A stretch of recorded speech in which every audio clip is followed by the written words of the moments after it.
Coba perhatikan sesuatu yang unik.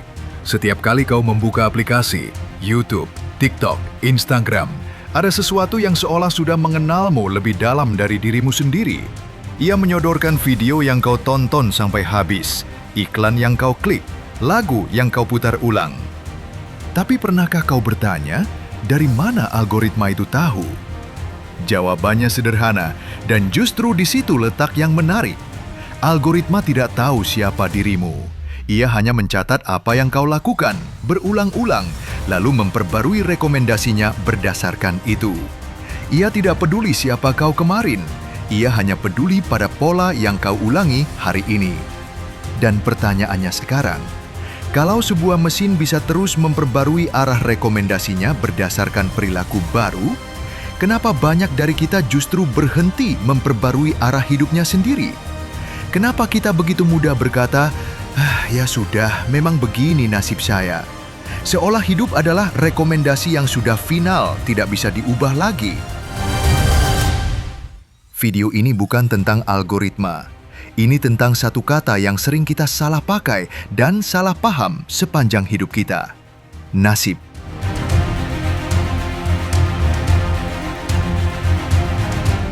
Dua kata yang sering tertukar. Dalam percakapan sehari-hari, kita cenderung menyamakan dua hal yang sebenarnya sangat berbeda, takdir dan nasib. Takdir adalah bagian dari hidup yang benar-benar berada di luar kendali kita. Siapa orang tuamu? Di negara mana kau dilahirkan? Bagaimana bentuk tubuhmu? Kapan hidupmu akan berakhir?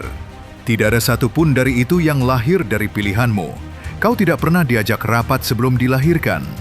Tapi nasib, ini yang menarik. Nasib adalah arah kehidupan. Ia terbentuk bukan dari satu ketetapan besar di awal, melainkan dari tumpukan kecil, pilihan yang kau ambil, kebiasaan yang kau ulangi, keputusan yang kau buat setiap hari, bahkan yang tampak remeh. Disinilah letak momen yang perlu kita tangkap baik-baik. Takdir adalah titik awal yang tidak bisa kau pilih. Nasib adalah jalan yang terus kau bentuk setelah titik itu. Masalahnya, manusia sering memperlakukan keduanya seolah sama saja. Kita menganggap kondisi hari ini, kemiskinan yang membelenggu, kegagalan yang berulang, hubungan yang selalu berakhir sama, sebagai sesuatu yang sudah dicap, dimeteraikan, tidak mungkin berubah. Padahal yang sedang kita hadapi bukan takdir, itu nasib. Dan nasib secara definisi adalah sesuatu yang terbentuk, artinya sesuatu yang juga bisa dibentuk ulang.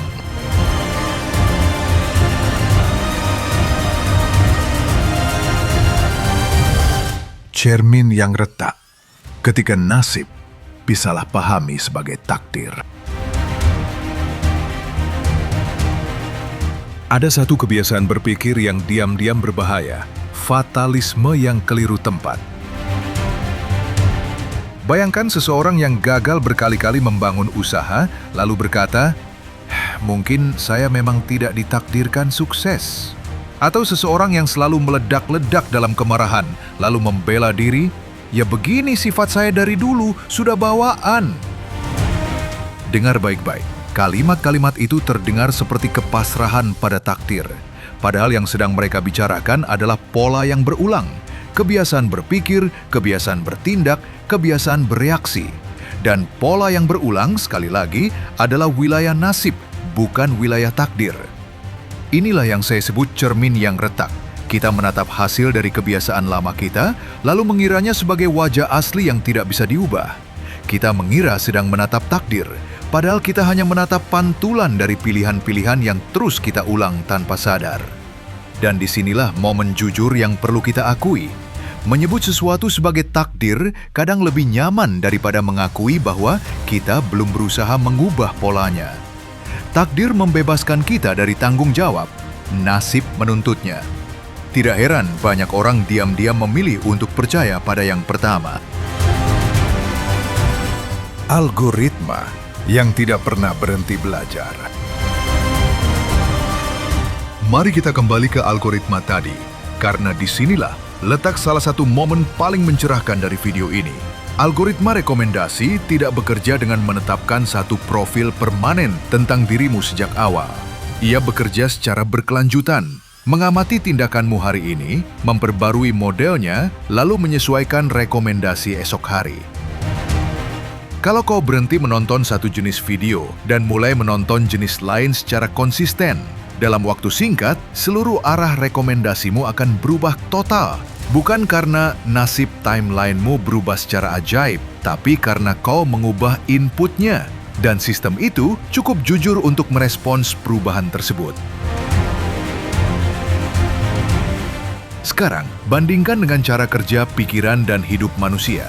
Karakter kita, kebiasaan kita, bahkan arah hidup kita sesungguhnya bekerja dengan logika yang serupa. Bukan ditetapkan sekali lalu selesai, tapi terus diperbarui oleh apa yang kita ulang-ulang, pikiran yang terus kita pelihara, tindakan kecil yang terus kita lakukan, respons yang terus kita pilih ketika menghadapi masalah yang sama. Kalau seseorang terus-menerus memilih menyerah setiap kali menghadapi kesulitan, sistem batinnya akan belajar bahwa menyerah adalah responsnya yang wajar dan akan terus merekomendasikan respons itu di masa depan, hampir otomatis, hampir seperti refleks. Tapi kabar baiknya sama persis dengan kabar baik algoritma. Input baru menghasilkan arah baru. Nasib bukan angka yang sudah difinalkan. Ia adalah keluaran yang terus diperbarui dari kebiasaan yang kita masukkan setiap hari ke dalam diri kita sendiri. Jejak yang membentuk jiwa. Al-Ghazali dan bekas ama. Menariknya, gagasan ini bukan sekedar analogi teknologi modern.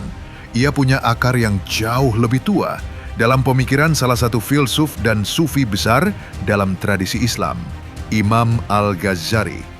Al-Ghazali berpendapat bahwa jiwa manusia terbentuk oleh bekas-bekas amal, tindakan-tindakan yang terus dilakukan berulang kali. Setiap perbuatan yang kita ulangi meninggalkan jejak pada jiwa, seperti tetesan air yang perlahan membentuk lekukan pada batu. Satu tetes saja tidak akan mengubah apapun, tapi tetesan yang sama, jatuh di tempat yang sama, ribuan kali, akan membentuk lekukan yang permanen. Jejak-jejak inilah yang kemudian mengeras menjadi apa yang disebutnya khuluk, karakter, watak, kecenderungan batin. Dan karakter inilah yang secara alami mengarahkan kemana perjalanan hidup seseorang akan melangkah. Perhatikan susunan logikanya, karena disinilah momen mencerahkan bab ini. Kebiasaan membentuk karakter. Karakter mengarahkan pilihan. Pilihan yang berulang membentuk arah hidup. Ini persis logika yang sama dengan algoritma tadi. Bedanya, Al-Ghazali merumuskannya berabad-abad sebelum kata algoritma bahkan ada. Bedanya lagi, ia tidak sedang bicara soal rekomendasi video. Ia sedang bicara soal keselamatan jiwa. Namun konsekuensinya sama persis. Kalau karakter dan nasib manusia terbentuk oleh amal yang terus diulang, maka jiwa manusia bukan sesuatu yang statis. Ia adalah sesuatu yang terus-menerus sedang ditulis oleh tangan pemiliknya sendiri, melalui apa yang ia pilih untuk terus dilakukan. Kebebasan di dalam ketetapan. Sampai di titik ini, mungkin muncul satu keberatan yang wajar. Tapi bukankah semua sudah ditentukan Tuhan? Kalau begitu, untuk apa berusaha mengubah nasib? Ini pertanyaan lama, dan jawabannya justru menjadi titik paling terang dari keseluruhan video ini. Bayangkan takdir sebagai batas terluar dari sebuah ruangan besar. Dinding-dindingnya sudah ditetapkan, dan kita tidak diminta pendapat soal itu. Tapi di dalam ruangan itu, kita diberi kebebasan penuh untuk bergerak, memilih arah, membangun jalan setapak kita sendiri. Mengubah nasib dengan demikian bukan berarti melawan ketetapan Tuhan. Justru sebaliknya, itu berarti menggunakan kebebasan yang telah Tuhan berikan sejak awal. Sebab jika Tuhan menciptakan manusia dengan akal untuk berpikir, hati untuk memilih, dan tangan untuk bertindak, maka membiarkan semua itu menganggur atas nama sudah ditakdirkan bukanlah bentuk ketundukan. Itu justru bentuk penyia-nyiaan atas anugerah yang paling manusiawi, kehendak bebas untuk berubah. Yang tetap adalah dinding ruangannya, yang bergerak adalah langkah kita di dalamnya. Dan langkah itu sepenuhnya adalah wilayah tanggung jawab kita sendiri.